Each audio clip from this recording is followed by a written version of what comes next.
Muchas gracias. Amén y amén. Levante ese aplauso de alabanza al Señor. Damos la gloria al Señor, la alabanza. Enviamos un saludo también muy especial a todos nuestros hermanos y amigos que están conectados en esta hora y que también junto con nosotros se disponen a recibir la palabra del Señor. Hoy va a ser un día muy lindo, muy especial, un día donde vamos a volver a caminar sobre esos fundamentos, los primeros pasos que tuvimos el privilegio de dar hace unos años, para algunos hace muchos años, para otros unos pocos años, para otros unos pocos meses. Para usted, mi amigo, probablemente va a ser el primer paso que va a dar en este momento. Así que prepara tu corazón, porque lo que Dios te va a hablar es digno de ser recibido con solicitud en el corazón. Quiero hablar en esta mañana la primera parte de dos prédicas que la he titulado El poder del Evangelio. ¿Cómo se titula? El poder del Evangelio. Y por favor, vuelvo a insistir en que haga guerra espiritual allí en su mente, lleve cautivo todo pensamiento a Jesucristo, eche fuera todo cansancio y agotamiento mental, toda pereza, todo distractor, para que la verdad fundamental del Evangelio de nuestro Señor hoy sea clarificada, Esto de entender el Evangelio, hermanos, es como cuando usted tiene, por ejemplo, una venda aquí y alguien se la quita. De hecho, la Biblia lo dice. El enemigo ha logrado enceguecer el entendimiento del mundo. Ha colocado una venda. Necesitamos que el poder del Evangelio tenga esa capacidad de quitar esa venda para poder entender lo que realmente significa el Evangelio. Y pido a mi Dios, y he orado en estos días a mi Señor, solicitándole que hoy, mientras usted escucha esta enseñanza, la venda de religiosidad, la venda de incredulidad, la venda que el enemigo coloca de distracción, de insensibilidad, sea quitada completamente, para que usted pueda comprender cosas que quizá ha escuchado hace mucho tiempo, pero que no ha entendido en su plenitud. ¿Está de acuerdo, mi hermano? Así que quiero tomar como base bíblica Juan capítulo 3, versículos 16 al 18. Y cómo no, vamos a leerla en la Reina Valera 1960, porque es el versículo clásico que todos conocemos. De hecho, es el versículo más mundialmente conocido. Juan capítulo 3, versículos 16 al 18. Dice la palabra: porque de tal manera amó Dios al mundo, que ha dado a su Hijo unigénito, para que todo aquel que en Él cree no se pierda, mas tenga vida eterna. Versículo 17. Porque no envió Dios a su Hijo al mundo para condenar al mundo, sino ¿para qué? Para que el mundo sea salvo por Él. Versículo 18. El que en Él cree no es condenado, pero el que no cree ya ha sido condenado, porque no ha creído en el nombre del unigénito Hijo de Dios. Aleluya. Martín Lutero dijo que el Juan 3:16 era el Evangelio en miniatura. Si usted logra entender este versículo, comprenderá las bases inconmovibles de la buena noticia, el Evangelio. Entonces, quiero comenzar clarificando qué significa Evangelio. Evangelio son las buenas nuevas de salvación en Cristo para nosotros los pecadores. A ver, digan conmigo: el Evangelio son las buenas noticias de salvación en Cristo para nosotros los pecadores. ¿Cuántos pecadores hay aquí? Entonces, esas buenas noticias son ¿para quién? Para nosotros, ¿verdad? Pero ojo con esto que te voy a complementar, porque quizás es lo que casi no has escuchado, porque esto ya lo sabía. Sí, pastor, yo sabía que el Evangelio son buenas nuevas, pero es que el Evangelio, como son buenas nuevas, el cristiano que recibe, o la persona que recibe esa buena nueva, tiene que disponerse ¿para qué? Para recibir un entendimiento pleno de toda la posesión o herencia adquirida por la obra de Cristo en la cruz para nuestro bienestar. Entonces, no es solamente saber qué es Evangelio, sino qué tengo que yo hacer con ese Evangelio. La tarea es que cada uno de nosotros logremos recibir de parte de Dios un entendimiento pleno, un entendimiento revelado de lo que implica el Evangelio. En el Evangelio encontramos toda nuestra herencia. En el Evangelio encontramos todo lo que Dios ya hizo a nuestro favor a través de Cristo Jesús en el Calvario. Así que comencemos, por ejemplo, clarificando 3 asuntos esenciales que ya resolvió el Evangelio. Por eso hay que enamorarnos del Evangelio. El Evangelio ya resolvió 3 asuntos esenciales que quedaron como efectos de la caída en el ser humano. Eso lo estudiamos hace 8 días. 3 cosas. Lo primero, escucha bien esto.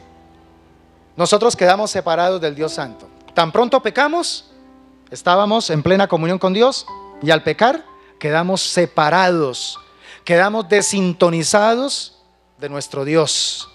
Y entonces, al quedar separados de Dios, surge una obligación si es que queremos volver a estar en esa comunión con Dios. Y la obligación es que tiene que haber expiación. Tiene que haber expiación por ese pecado. La palabra expiación significa purificación. Tiene que haber una purificación. Pero ahí hay un gran problema, y es que todos nosotros nos descarriamos como ovejas. Todos los seres humanos pecamos, no hay justo ni uno solo. Entonces, ¿quién nos salva? Se necesitaba la limpieza, se necesitaba la purificación con la sangre de alguien que no estuviese manchado por el pecado, pero que estuviera en la misma dimensión de nosotros, que fuera también humano. Y es ahí entonces donde aparece la buena noticia. A pesar de que nosotros no merecemos el perdón divino, a pesar de que nosotros no merecemos la reconciliación con Dios, Dios decidió hacerse hombre para luego derramar su vida, su sangre incontaminada, su sangre inmarcesible, su sangre pura, para poder hacer expiación. ¿Entiende eso, por favor? Ahí ya empezamos a comprender el valor del Evangelio.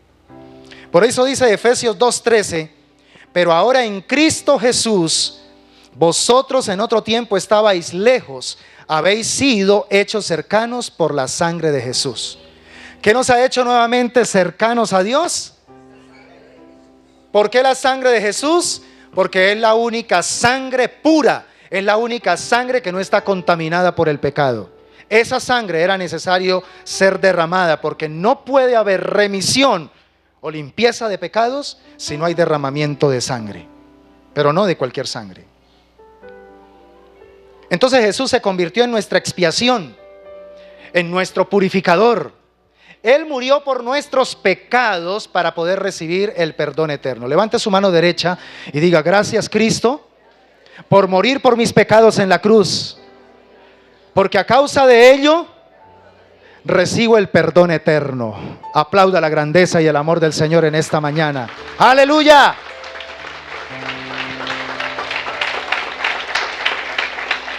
Otro asunto que resuelve el Evangelio poderoso de nuestro Señor Jesucristo con respecto al efecto de la caída en el ser humano es que nuestros pecados nos dejaron muertos espiritualmente. Quedamos muertos, separados completamente del Señor y sobre todo bajo condenación. Esa es la verdadera muerte a la que hay que temer, al irnos de esta tierra y saber que estaremos separados de Dios por los siglos de los siglos. Esa sí es la muerte a la que hay que temer. Pero cuando Jesús murió en la cruz, obtuvimos la esperanza del perdón. Pero escúchame esto: no eran suficientes solamente ser perdonados, porque ¿de qué nos sirve? Listo, está bien, viene Cristo y muere por nosotros en la cruz del Calvario y listo, con su sangre nos limpia de pecado. Era necesario también que al limpiarnos de nuestros pecados nos diera la oportunidad de volver a vivir, porque ¿de qué le sirve un muerto estar muerto y puro, pero no tiene vida? ¿Cierto? Entonces ahí es donde aparece la otra intervención sobrenatural de Dios, y es que al tercer día Cristo resucita de entre los muertos. Estoy colocando el fundamento teórico en estos domingos de lo que se viene, mis hermanos. Si usted entiende esto, va a entender las revelaciones profundas que vamos a manejar en las próximas semanas, donde algunos hasta van a sentir deseos de vomitar mientras van a recibir esas verdades, porque va a haber liberación a través de lo que Dios va a revelar en este altar. Amén. Pero es necesario que entendamos las bases de la fe, las bases del evangelio, porque mientras usted no entienda la verdad del evangelio, el diablo sigue haciéndole creer a usted mentiras, y esas mentiras no producen libertad. Lo único que produce libertad es el evangelio auténtico de nuestro Señor Jesucristo. Entonces entienda que con el sacrificio de Cristo en la cruz obtuvimos el perdón, pero con la resurrección de Cristo al tercer día obtuvimos la esperanza de la vida eterna. Una vida donde ya entonces no reina sobre nosotros el pecado, donde ahora quien reina en nosotros es el reino de Dios y su justicia. Efesios capítulo 2, versículos 4 al 6, mire lo que dice, me encanta. Pero Dios, que es rico en misericordia, por su gran amor con que nos amó, aun estando nosotros muertos en pecados, nos dio vida juntamente con Cristo. Por gracia sois salvos. Y juntamente con Él nos resucitó y asimismo nos hizo sentar en los lugares celestiales con Cristo Jesús. Aunque usted va a recibir este bosquejo, por favor, préstele demasiada atención a los textos de la Biblia. A mí me gusta predicar, y los que me conocen saben que yo predico con base bíblica. A mí no me gusta predicar solamente hablando de experiencias personales y que pase una hora sin registrar la Biblia. No, lo que realmente tiene que impactar nuestro espíritu es lo que dice la Biblia, porque es la palabra de Dios. Por eso usted va a ver bastantes versículos ahí. Cuando usted tenga la oportunidad de leerlos, por favor, valore esas verdades, escríbalos en su agenda, téngalos presentes para que cuando llegue a casa usted pueda volver a mirar si es cierto lo que el pastor Elías dijo. Dice la palabra del Señor entonces que nosotros, por la resurrección de nuestro Señor Jesucristo, no solamente tenemos el perdón de pecados, sino que ahora estamos sentados en los lugares celestiales con Él. ¿Cuál es tu posición ahora, mi hermano? ¿Sentirte derrotado? ¿Sentirte fracasado? ¿Sentir que su vida cristiana debe ser una ruleta rusa? No. Ahora, porque Cristo resucitó de entre los muertos y ahora Él ha compartido esa vida victoriosa sobre tu vida, tú tienes que también disfrutarla. Fuiste llamado a vivir en una vida victoriosa.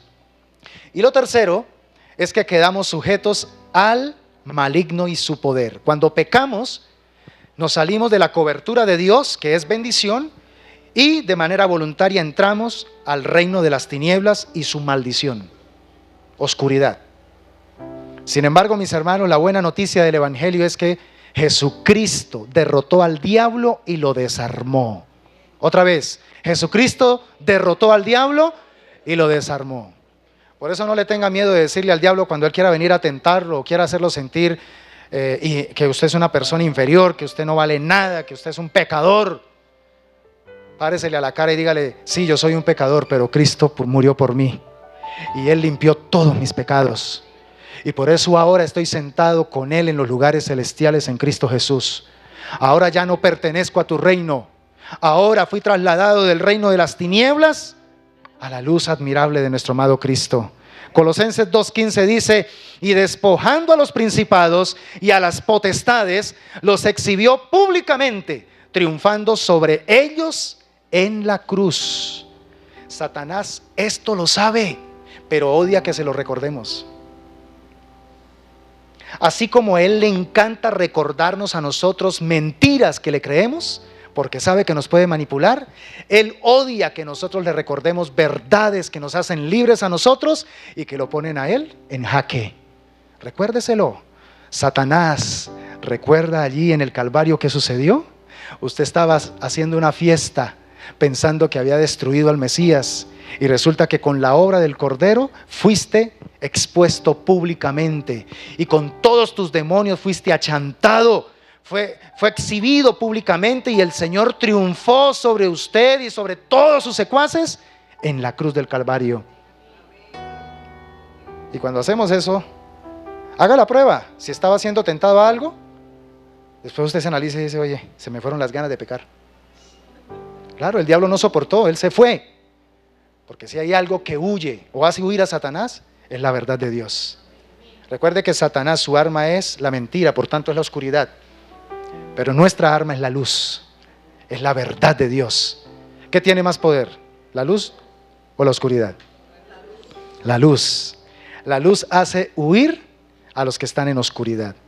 Entonces, iglesia, en conclusión, el poder del evangelio nos anuncia que Jesús venció los efectos de la caída al morir en la cruz del Calvario para darnos perdón y al resucitar al tercer día para entregarnos la posesión de la vida eterna. Si usted lo cree, dígalo conmigo. Ahora Dios ha perdonado mis pecados y soy poseedor de la vida eterna.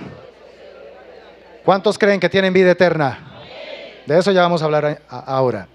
Ya tenemos la vida eterna, aleluya. Escuche este versículo, por favor.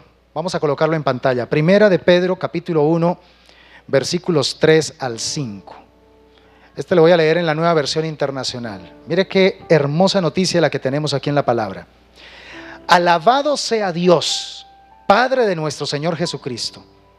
Por su gran misericordia, nos ha hecho nacer de nuevo mediante la resurrección de Jesucristo, para que tengamos una esperanza viva. ¿Es una esperanza qué? Viva. Y recibamos una herencia, ojo con estas tres características de esa herencia, dígalas conmigo: indestructible, incontaminada e inmarchitable. Wow. Tal herencia está reservada en el cielo para ustedes, a quienes el poder de Dios protege mediante la fe hasta que llegue la salvación que se ha de revelar en los últimos tiempos. O sea, tan pronto Cristo venga y arrebate su iglesia, nosotros experimentaremos la plenitud de esta herencia. Herencia que ya estamos disfrutando desde aquí, pero que se va a hacer plena cuando lleguemos al cielo. Vamos a experimentar esa herencia indestructible, incontaminada e inmarchitable. ¿Cuántos son ricos? Somos ricos en el Señor, aleluya. Por eso es que yo quiero hoy y el próximo domingo, quiero hablarte de 4 herencias extraordinarias que hemos recibido en Cristo y que su poderoso evangelio nos anuncia. Ojo con esto, tome nota, porque con esto usted va a salir de aquí hoy enriquecido, ¿sí? Somos ricos en el Señor y somos ricos para con el Señor. Hoy vamos a hablar de dos herencias, y el próximo domingo, si el Señor lo permite, terminaremos con las otras 2. Acuérdense que somos cuadrangulares, 4. Entonces, vamos a hablar de dos herencias extraordinarias hoy, y la primera, quiero que por favor la tenga bien presente. Esta me fascina, y esta es liberadora. La primera herencia es el perdón absoluto de todos nuestros pecados. Ah, ya lo sabía, pastor. Otra vez, el perdón absoluto de nuestros pecados. Ahora sí va a empezar a entender a usted que una de las estrategias del diablo, del mundo y de Satanás es hacerle creer que usted es un pecador, que usted es una persona que realmente no es digna de la misericordia del Señor. ¿No se da cuenta usted cómo lucha? ¿Sí se da cuenta esas cosas que usted hace allá escondidas, que nadie sabe, esos pecados ocultos? ¿Sí se ha dado cuenta cuántas veces usted ha querido vencer ese vicio, vencer esa mala tendencia en su carácter, y cada vez que lo intenta vuelve a fracasar? ¿Usted cree que Dios lo va a perdonar? ¿Usted cree que Dios va a tener misericordia de todos esos actos tan malos que usted lleva a cabo? Y el enemigo sigue, y sigue martillando sobre esa área en la cual le sigue acrecentando en usted una convicción, pero falsa, y es que usted no merece el perdón de Dios. Vamos a hablar de algo importante que va en concordancia con lo que dije hace 8 días, mis hermanos. Una de las cosas poderosas, de las verdades liberadoras de Dios para una vida abundante, es entender que el evangelio no se trata de yo mirar a ver qué tengo que hacer para que Dios me ame, para que Dios me perdone, para que Dios me bendiga, ¿sí? No tiene nada que ver el evangelio con eso, con qué tengo que hacer.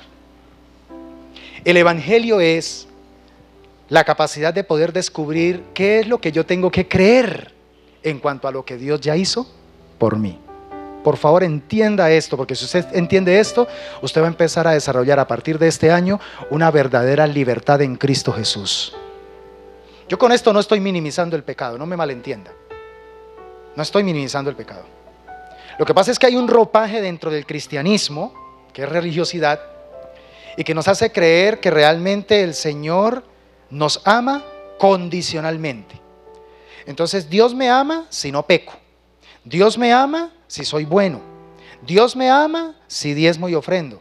Dios me ama si soy una persona que soy juiciosa en leer la Biblia, si cumplo ciertas labores espirituales. Y entonces nosotros mismos retroalimentamos la mentira del diablo. ¿Para qué? Para caminar en el espíritu de religiosidad. Y ese espíritu de religiosidad no nos deja madurar. Lo único que nos va a dejar madurar para poder verdaderamente ser libres es ser capaces de creer en aquello que Dios ya hizo por nosotros. Dios ya hizo por nosotros muchas cosas. Haga esta prueba. ¿Cuánto tiempo lleva usted lidiando con un pecado? Y usted ya hasta se siente frustrado y hasta le da pena con Dios porque volver a pedirle a Dios perdón por lo mismo. Cambia el chip.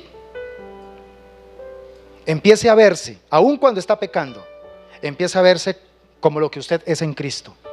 En Cristo usted es nueva criatura.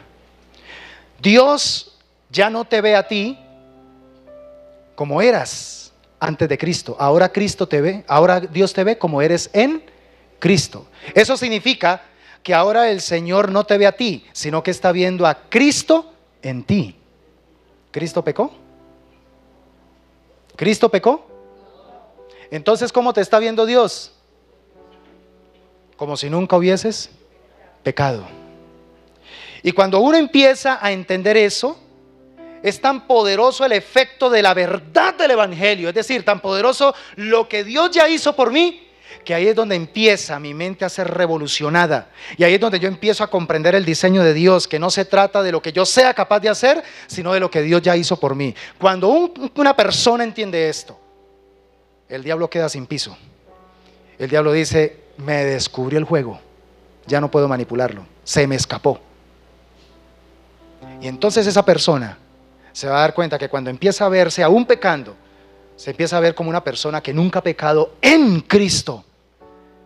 Se le van a ir las ganas de pecar, porque entonces empieza a dimensionar el amor de Dios tan perfecto para con su vida, que lo que más va a empezar a anhelar hacer es vivir de acuerdo a ese amor con que ha sido amado.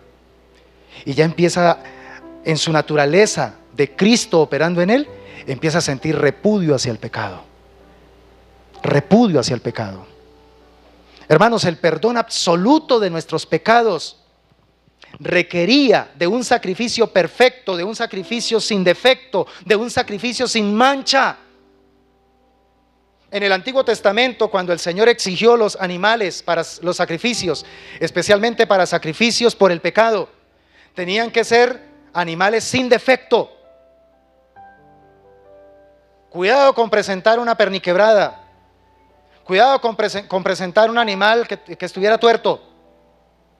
Era una deshonra, Dios no lo aceptaba, no se podía ejecutar expiación, tenía que ser perfecto. Ese animal tenía que ser preparado con antelación, seleccionado con antelación, para cuando llegara el momento, especialmente en el Yom Kippur, pudiera ser ofrecido y cumpliese su propósito. Yo te digo en esta mañana, solo Jesucristo pudo llenar la expectativa de la justicia divina, y por eso solo Él pudo convertirse en nuestro Cordero de Dios, que quita el pecado del mundo. Él fue el único que tuvo ese poder para poder ser sacrificado y convertirse en el purificador de todos nuestros pecados. Según de Corintios 5:21 dice: al que no conoció pecado, o porque Él nunca pecó. ¿Cuántos lo creen? ¿Usted cree que Cristo nunca pecó?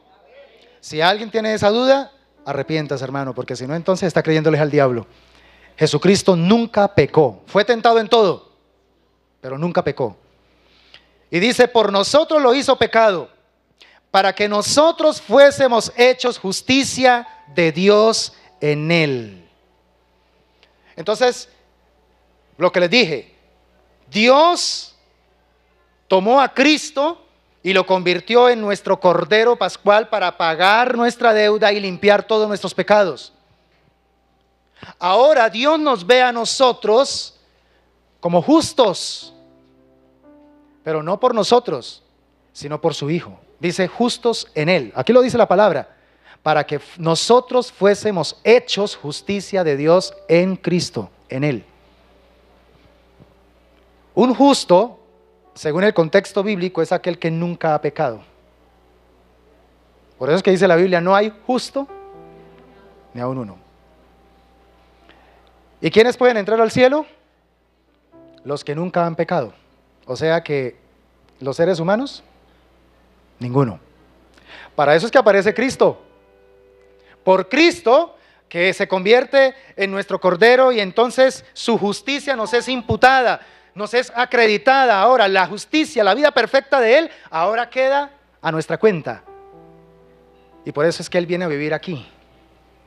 Y cuando viene a vivir aquí, ya el Padre no nos ve a nosotros, sino que ve a Cristo morando en nosotros.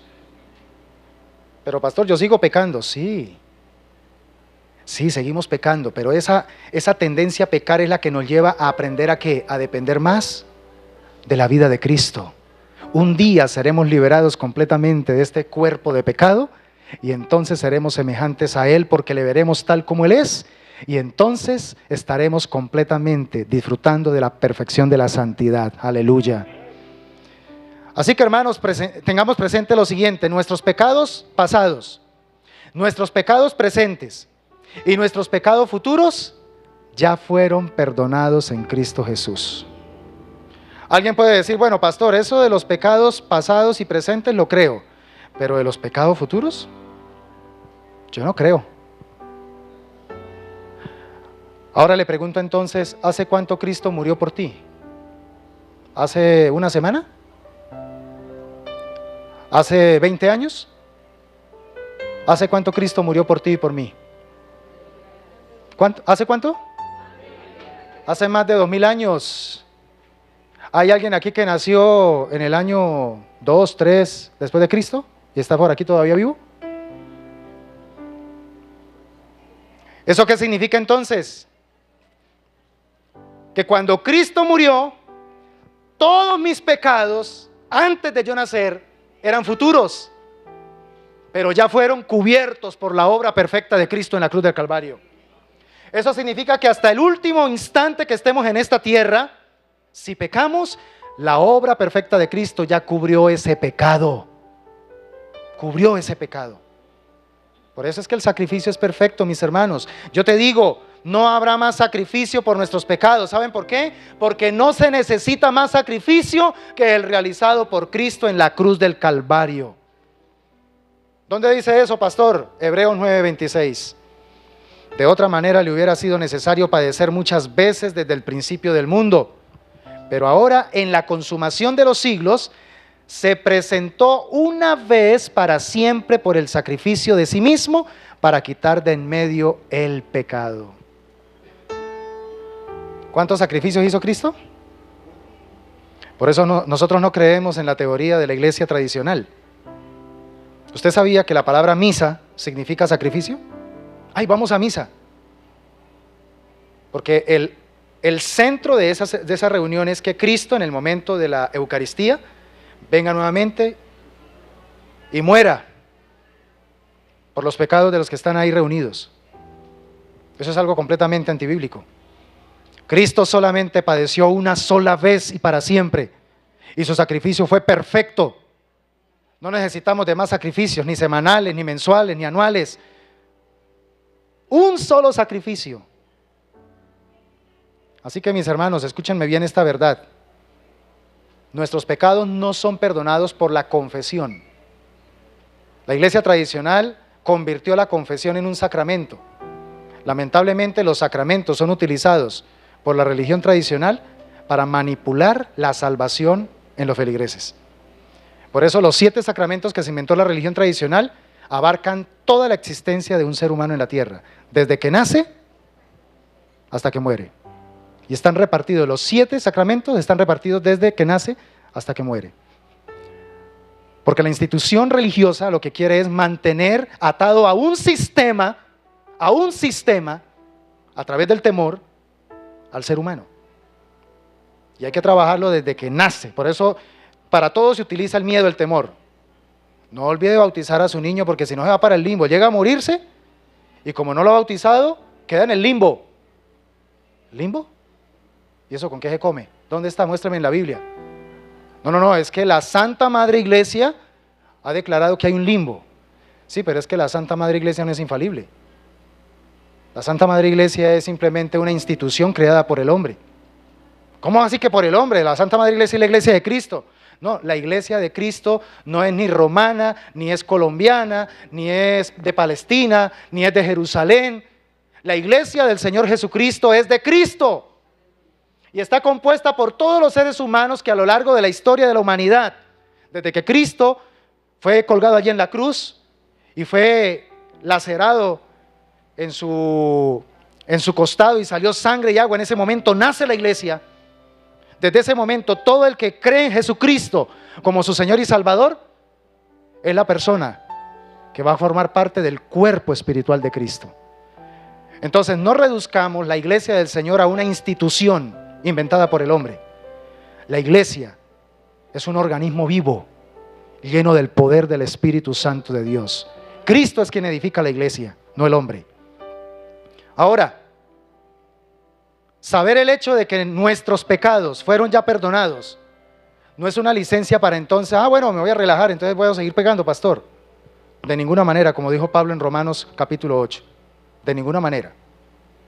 Entonces como ya Cristo murió por todos mis pecados, entonces ahora yo puedo estar relajado y hacer todo lo que quiera. Si usted hace todo lo que quiera, significa que todavía Cristo no está en usted. Porque usted es esclavo de sus propios deseos.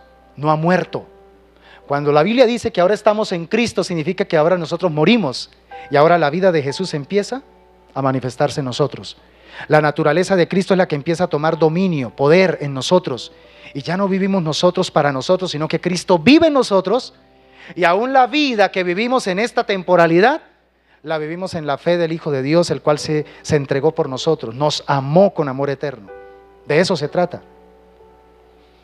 Esta es una poderosa verdad, saber que Cristo perdonó mis pecados pasados, presentes y futuros, que más bien debería mantenernos humildes delante del Señor, agradecidos profundamente con nuestro Salvador y todos los días buscando depender de Él, todos los días dependiendo del Señor. Señor, estoy batallando con esta situación, me siento tentado a esto. Señor, ayúdame a depender de ti con el Espíritu Santo, porque no quiero hacer mi voluntad, quiero que se haga tu voluntad. Y si aún fallo, no importa, me levanto y rápidamente lo que voy a buscar es ¿qué? Voy a buscar restablecer mi comunión con Dios. Por eso tenga cuidado cuando de pronto usted peca, mi hermano, y no siente nada. Y actúa como si no hubiese pasado nada. Y deja pasar 1, 2, 3 días, una semana, un mes. Y no ha ido al rostro de Dios a buscar su rostro y decirle: Señor, perdóname. Porque significa que entonces no ha entendido que Cristo ha nacido en usted. Amén. Pastor, entonces, ¿qué significa ser un verdadero cristiano? Un verdadero cristiano es aquel que está luchando contra el pecado. Si usted no está luchando contra el pecado y a pesar de eso usted peca, eso me da a entender que no has nacido de nuevo. Y así venga a la iglesia, y así haga oraciones y lea la Biblia. Pero si usted no siente esa lucha contra el pecado, significa que algo está pasando, está adormecido, porque está contento. Siendo consciente de que hay pecado en su vida, usted sigue como si nada. Ya sí es diferente cuando usted sabe que realmente está venciendo, en cada situación está venciendo sobre el pecado, amén. Pero si sabe que el pecado lo está asediando y usted, normal, accede a él y todo el tiempo coquetea con el pecado y juega con el pecado y cae en el pecado y no ha pasado nada, ojo, revisa tu conversión. Revisa tu conversión. ¿Estamos entendiendo, iglesia? Diga conmigo: Dios me ha perdonado absolutamente todos mis pecados. Aplauda la grandeza de Dios en esta mañana.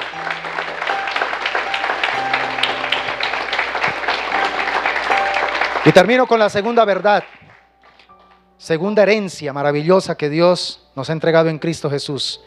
y es el regalo de una nueva vida en Cristo. Otra vez, el regalo de una nueva vida en Cristo. Juan capítulo 6, versículo 33, dice, porque el pan de Dios es aquel que descendió del cielo y da vida al mundo. ¿Quién es el pan del cielo? Jesucristo. Juan 6, 33. Lo que perdieron en el Edén, Adán y Eva, fue la vida. Eso fue lo que ellos perdieron, la vida. Pero escúchame, para esto justamente vino el segundo Adán. Juan capítulo 10, versículo 10. ¿Lo pueden leer, mis hermanos? Juan 10, 10. ¿Qué dice? Ajá. Yo he venido. Gloria al Señor por el segundo Adán, ¿cierto? El primer Adán se dejó robar la vida. El segundo Adán vino a darnos vida. ¿Y a dárnosla de a poquito? A dárnosla abundantemente, en abundancia, como lo dice la palabra del Señor. Todos cuando nacemos en esta vida física, nacemos prácticamente muertos espiritualmente, ¿sí? Carecemos de esa vida eterna. No la tenemos, no la poseemos. Necesitamos nacer de nuevo. Diga conmigo, necesito nacer de nuevo. ¿Cómo nacemos de nuevo, iglesia? A los hermanos y amigos que están comenzando a recorrer este precioso camino del Evangelio. ¿Cómo nacemos de nuevo? Solo ocurre creyendo plenamente en Jesús y en su obra en la cruz del Calvario como nuestro único y suficiente Salvador. Es la única manera para poder nacer de nuevo, a través de la fe. Creer que lo que Él ya hizo por nosotros es suficiente. Vuelvo a decir lo que dije al comienzo. La esencia del Evangelio no es preocuparme por qué tengo que hacer, sino qué debo creer en cuanto a lo que Dios ya hizo por mí. Dice la palabra del Señor en Juan 6, 47, de cierto os digo, el que cree en mí tiene vida eterna. Yo creo que más claro no canta un gallo, ¿cierto? El que cree en Cristo, ¿qué tiene? ¿Cuántos creen en el Señor? Recuerde que el creer va demostrado con un fruto, y ese fruto es la santificación. Si usted dice que cree en Jesús, demuéstrelo con su vida, ¿verdad? Demuéstrelo con su vida. No pensando que si se porta bien va a ser salvo, no. Usted actúa en santidad y usted actúa en consonancia a la palabra de Dios porque sabe que ya es salvo. Amén, porque ya sabe que ya es salvo. La vida eterna no es algo que obtenemos nosotros al morir físicamente. Esta es otra mentira que nos han vendido a través de la religión tradicional, que la vida eterna solamente se logra después de que salgamos del purgatorio. Ahí sí, es una mentira. A la luz de la palabra del Señor, la vida eterna empieza a fluir desde nuestro interior como un torrente de agua viva por el Espíritu de Dios que nos sella.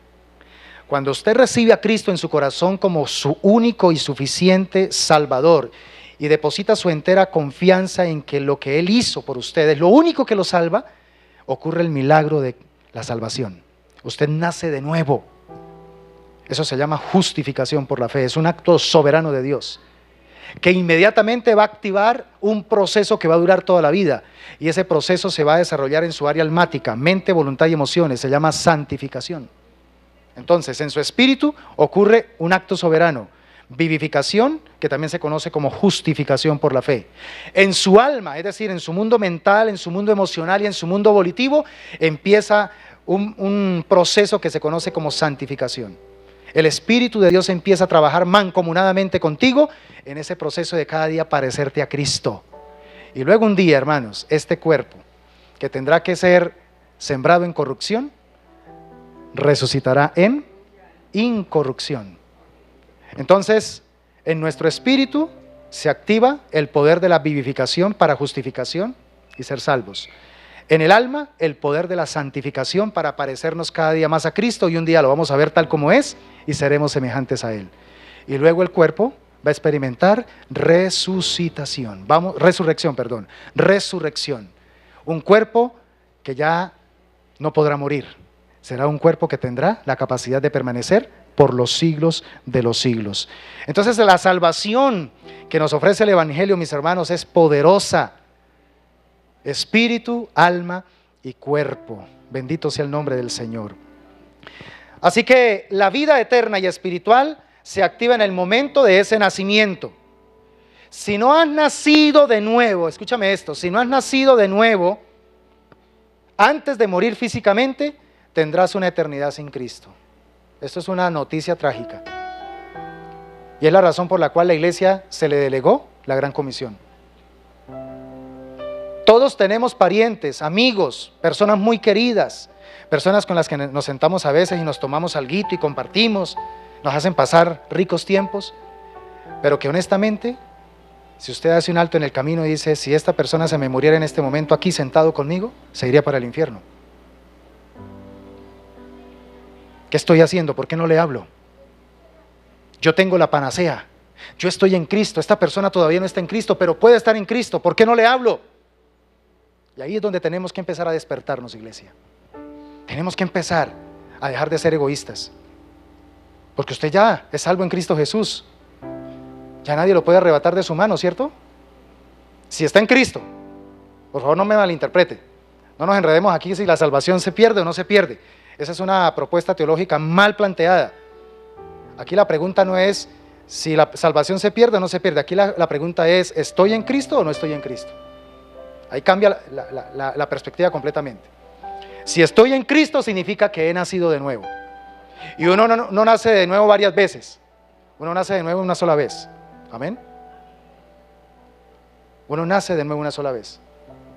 Pero si no estoy en Cristo, yo puedo llevar 40, 50 años en el Evangelio y no estar en Cristo. Ojo con eso, mis hermanos.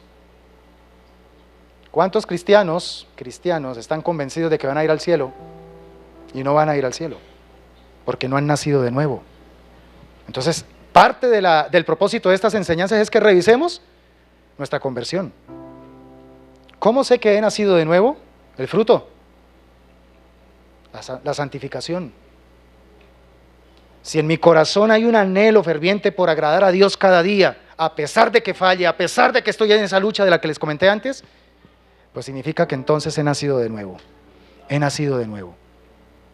A uno le pregunta, pastor, pero yo no me siento salvo porque es que usted viera cómo yo batallo con el pecado. Entonces yo le digo, pues justamente esa es la señal de que has nacido de nuevo. Porque estás batallando contra el pecado.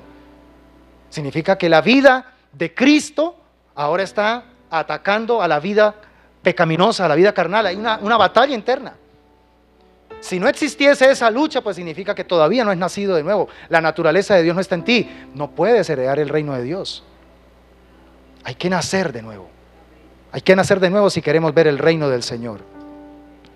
Entonces, si no has nacido de nuevo, vas a tener que enfrentar, si mueres físicamente, vas a tener que enfrentar esa eternidad sin Cristo. Colosenses 3:4 dice, cuando Cristo, vuestra vida, se manifieste, entonces vosotros también seréis manifestados con Él en gloria. Hermanos, estar espiritualmente vivos significa que nuestras almas están unidas a Dios en Cristo y Cristo está unido a nosotros. Somos uno en Él. Por eso la importancia de revisar si hemos nacido de nuevo. Cuando uno nace de nuevo ya posee la vida de Jesús. La vida de Cristo está en nosotros. Y como poseemos la vida de Jesús, tenemos todas las herramientas para hacerle frente al enemigo, para hacerle frente a Satanás. Jesús es nuestra vida. Diga conmigo, Jesús es mi vida. Jesús es el camino y Él es la verdad. Aleluya. Si has nacido de nuevo, tu nombre ya está escrito en el libro de la vida. Ya está escrito en el libro de la vida. Por favor, no caiga en ese temor de que si has escrito o si tu nombre ha sido escrito se lo pueden borrar. Hermanos, Dios no opera así. Y gracias a Dios que Él no opera así. La fe se puede utilizar de una manera tan eficaz para manipular a la gente. Para mí como pastor sería mucho más fácil para que ustedes se mantengan juiciositos viniendo aquí a la iglesia, no predicarles de esto, sino decirles, cuidadito, empiezan a faltar. La Biblia dice que no hay que dejarse de congregar. Eso es pecado, hermanos, y eso los puede llevar al infierno. Cuidado con no diezmar. Si usted no diezma, usted es un ladrón. Y entonces van a venir maldiciones sobre usted. Yo podría utilizar eso para manipular. ¿No ve que el miedo es la mejor estrategia para poder tener feligreses? Porque el miedo es también un sistema de fe. Feligres. Pero Dios me va a pedir cuentas de cómo estoy utilizando su buen mensaje. ¿Para manipular o para que la gente sea verdaderamente libre? Y yo te digo en esta hermosa mañana, si has nacido de nuevo, si estás en Cristo Jesús, significa que tu nombre está escrito en el libro de la vida.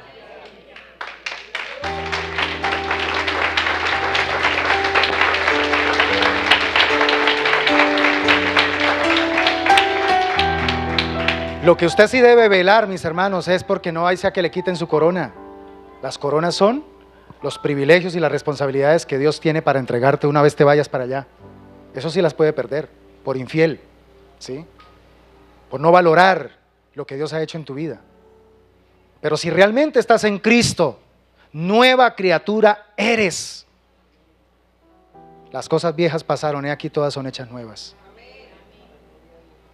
Yo sé que esto choca porque en el enfoque en que nosotros crecimos, que es el enfoque pentecostal, esta teoría de que la salvación se pierde es muy fuerte, ¿sí? Muy fuerte, y es extrema en el arminianismo. Y ha sido muy eficaz para poder tener la gente ahí. Como también, por ejemplo, en la teología reformada está el otro extremo. La salvación no se pierde. Y entonces está el extremo de que si usted es salvo, siempre será salvo. Eso no es así. Aquí no se trata de los extremos, mis hermanos. Aquí se trata es de mirar realmente, ¿he nacido de nuevo? Y es a lo que yo quiero llevarles hoy para terminar, mis hermanos. ¿Estamos en Cristo? Y si alguien todavía tiene la duda, todavía dice, no, pues escuchando al pastor me doy cuenta que la verdad yo no había entendido bien este tema. Necesito revisar si estoy en Cristo.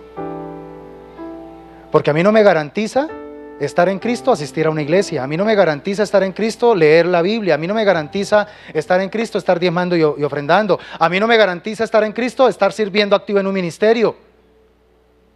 Lo que me garantiza estar en Cristo es realmente que mi vida ha sido entregada plenamente bajo su gobierno y bajo su reino, creyendo que lo que Él hizo por mí en la cruz del Calvario es todo suficiente para mi salvación. Y que entiendo tanto esta verdad, que esa verdad me motiva para empezar de aquí en adelante a vivir una vida coherente a su verdad, coherente a su palabra. Porque eso sí es bien cierto, si estás en Cristo, mis hermanos, o si estamos en Cristo, vamos a vivir coherentemente a la palabra de Dios. A mí no me venga nadie a decir, no, pastor, yo sí tengo la convicción de ser salvo, y reviso su vida y es una vida totalmente incoherente. Relacionalmente, mal. De testimonio, nada que ver. Y hoy a través de las redes sociales uno fácilmente puede decir, mire, este está en Cristo, este no. Las redes sociales ayudan para eso también. Tan bonito que se ve en la iglesia, pero va y revisa uno las redes sociales,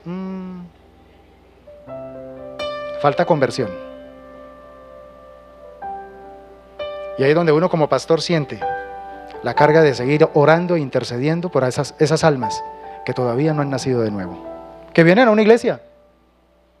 Y de eso hay montones en este tiempo, montones, pero que no han nacido de nuevo.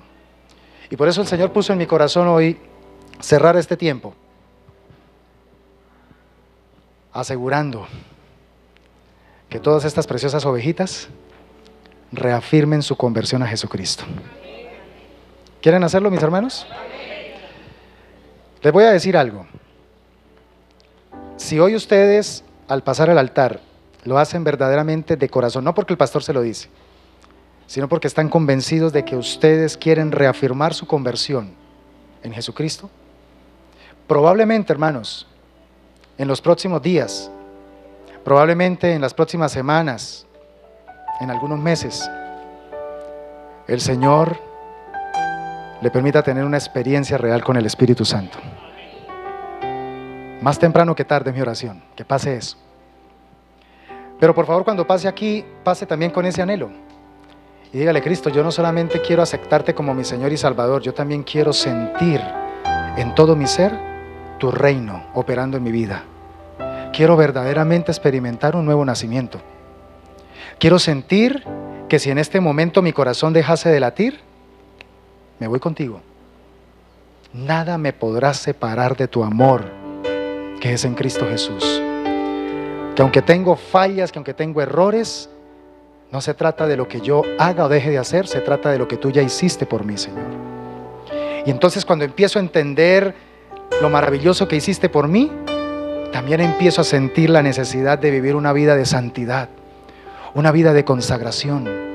¿Cómo no dedicarme y cómo no consagrarme a aquel que me amó con un amor eterno, que dio su vida por mí, que permitió que fuese golpeado? ¿Usted ha pensado en ese cuadro cuando a Jesús le clavaron en la cabecita, le clavaron una corona de espinas, pero después le dieron con una caña en la cabeza?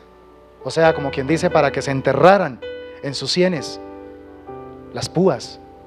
No más eso.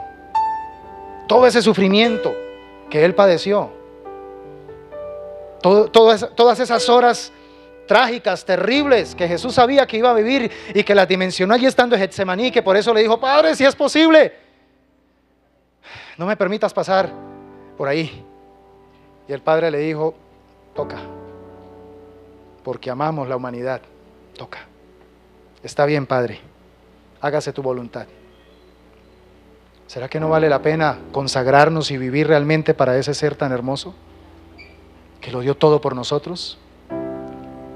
Que en algún momento en que estaba sufriendo físicamente las aberraciones de toda esa gente,